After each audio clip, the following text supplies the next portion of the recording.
Hi and welcome to Shorts in Psychology.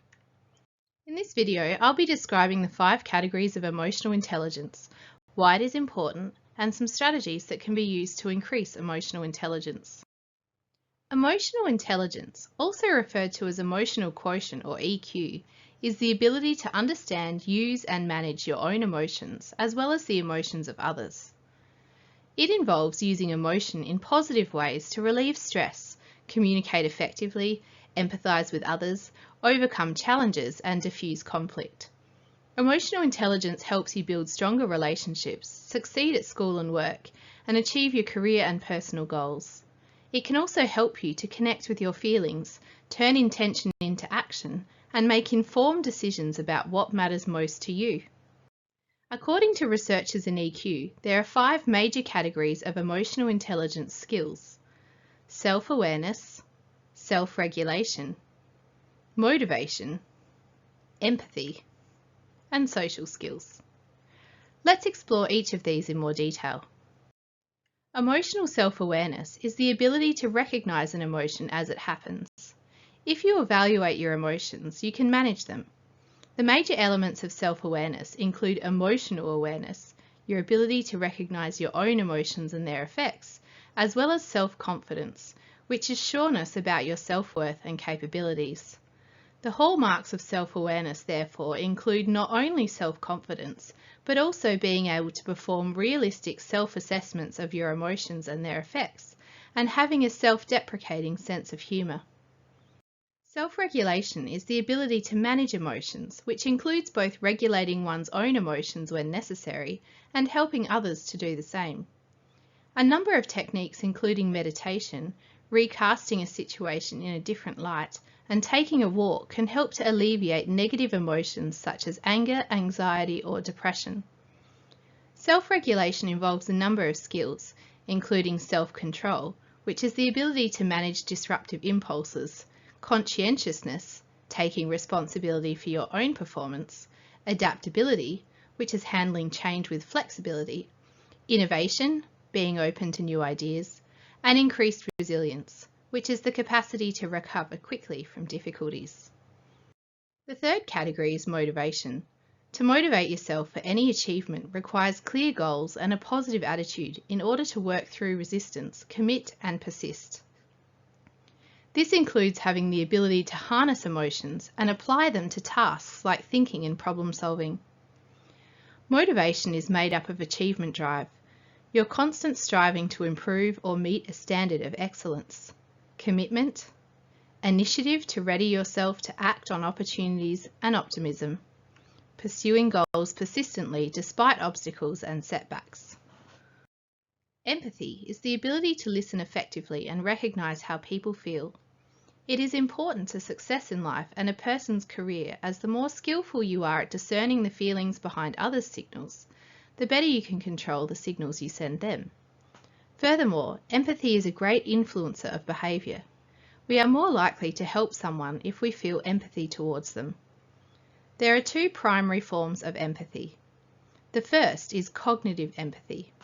This is taking another person's perspective and understanding their feelings. It involves imagining what it's like in another person's shoes. For example, if a friend doesn't get a job they interviewed for, you can most likely see their disappointment. However, you may also recognise that they are talented and will likely find a great job soon. On the other hand, when we are practicing cognitive empathy, we can meet people where they are and understand why they would be feeling sad or disappointed after not getting the job. We practice imagining what it might be like to be them at that moment, looking at the situation or circumstance from their perspective. Empathy also includes emotional empathy. This is actually sharing the emotional state of another, feeling the same emotion as the other person, feeling our own distress in response to their pain, and feeling compassion towards them, and a willingness to help.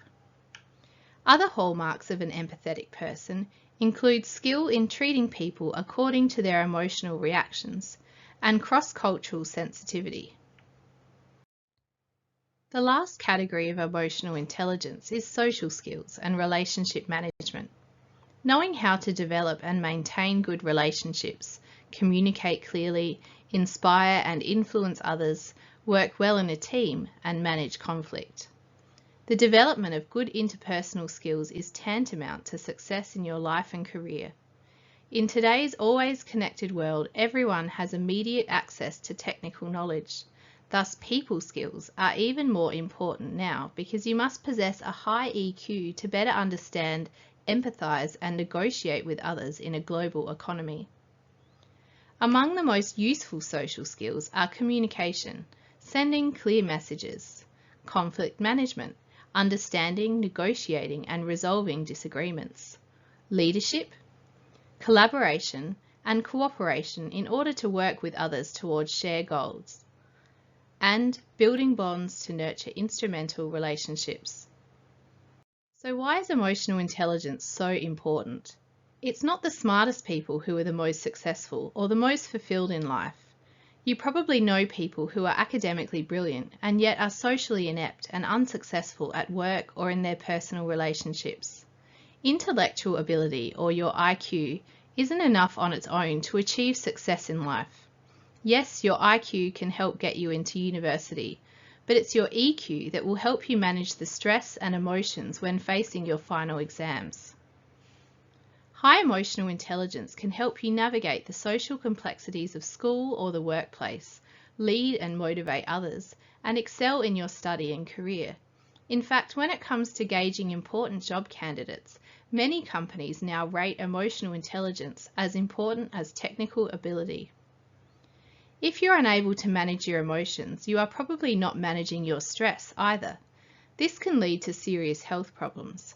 Uncontrolled stress raises blood pressure, suppresses the immune system, increases the risk of heart attacks and strokes, contributes to infertility, and speeds up the aging process. The first step to improving emotional intelligence is to learn how to manage stress. Uncontrolled emotions and stress can also impact your mental health, making you vulnerable to anxiety and depression. If you are unable to understand, get comfortable with, or manage your emotions, you'll also struggle to form strong relationships. This in turn can leave you feeling lonely and isolated, and further exacerbate any mental health problems. By understanding your emotions and how to control them, you're better able to express how you feel and understand how others are feeling. This allows you to communicate more effectively and forge stronger relationships, both at school or work and in your personal life. Being in tune with your emotions serves a social purpose, connecting you to other people and the world around you. Social intelligence enables you to recognize friend from foe, measure another person's interest in you, reduce stress, balance your nervous system through social communication, and feel loved and happy. The skills that make up emotional intelligence can be learned at any time. Increasing your emotional intelligence includes practicing self-awareness.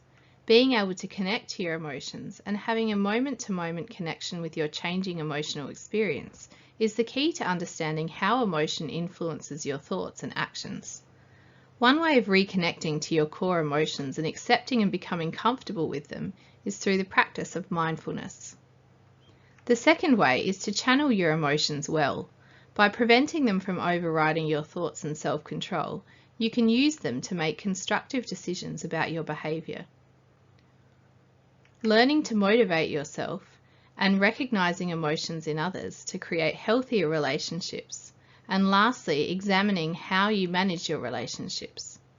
Consider how effectively you use nonverbal communication, as recognising the nonverbal messages that you send to others can play a huge part in improving your relationships. Humour, laughter and play are natural antidotes to stress and can calm you down, sharpening your mind and making you more empathetic. Lastly, learn to see conflict as an opportunity to grow closer to others. When conflict isn't perceived as threatening or punishing, it fosters freedom, creativity, and safety in relationships. In summary, emotional intelligence is the ability to understand, use, and manage your own emotions, as well as the emotions of others. It is comprised of 5 categories of skills: self-awareness, self-regulation, motivation, empathy, and social skills.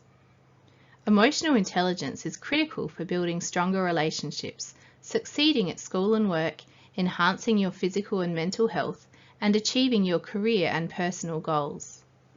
There are a variety of ways that you can increase your emotional intelligence, including practicing self-awareness, channeling your emotions well, and learning how to motivate yourself.